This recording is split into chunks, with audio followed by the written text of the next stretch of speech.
Jihadists, the umbrella term used to describe Islamists who are fighting to establish a global caliphate. As disjointed as the jihadist movement is, make no mistake about it, their universal goal is to take over the world and subjugate every part of it under Islamic law, destroying the West in the process. But where does their funding come from? And how do they use this money to advance their cause? There are many aspects of terror financing and many different jihadist groups. But in this video, I'll talk about those who are actively engaged in fighting against the West, specifically the Taliban and their allies in South Asia. When I was in Afghanistan, interviewing captured members of the Taliban, Haqqani, and other terrorist groups with the U.S. Army, I came to find out that the vast majority of their financial support comes from the Arabian Peninsula.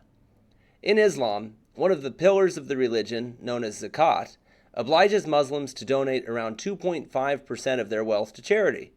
Jihadists know this, and they have set up charities throughout the Islamic world, encouraging other Muslims to donate their zakat to these organizations, often focused on Islamic education initiatives for the poor.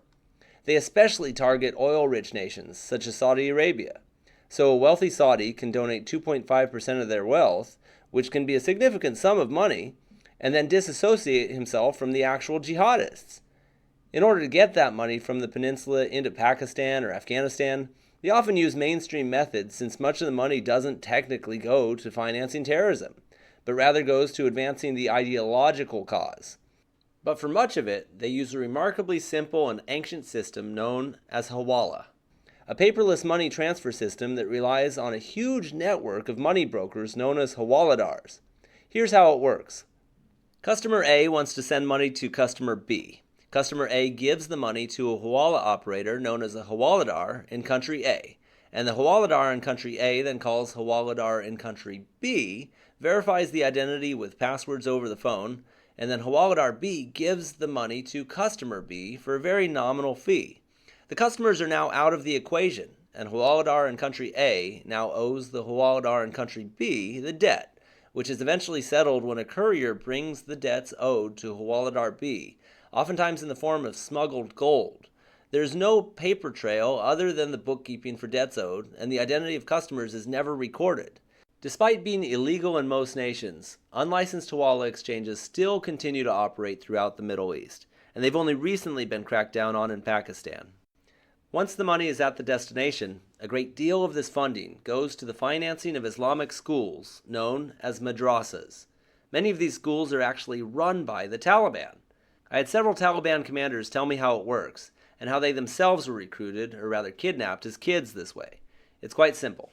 The Taliban scour the Afghanistan countryside looking for young boys, knocking on the door of village homes telling their parents that they're going to provide free education and room and board for several years for the kid, and their poor parents regularly agree, looking at it as an opportunity for their child and one less mouth to feed. The Taliban then take the kids and spend the next several years indoctrinating them, spitting them out to fight on the battlefield when they reach around the age of 15. During the 2 decades of American military involvement in Afghanistan, most of these madrasas existed just over the border in Pakistan, which is why, when the Taliban stormed into Kabul in 2021 and toppled the government, the newsreel showed mostly young Taliban men who were not even born when September 11th happened. In fact, Talib is the Pashto word for student. Taliban means students.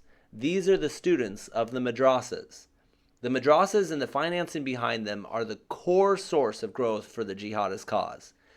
Our enemies are fighting generational wars, while Americans typically only think a couple years at a time, which is usually up to the next election. It's time we adopt more long-term thinking.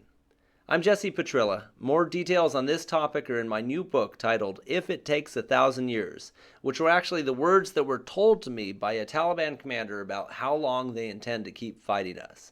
I'll keep making these videos, so please like, subscribe, and share.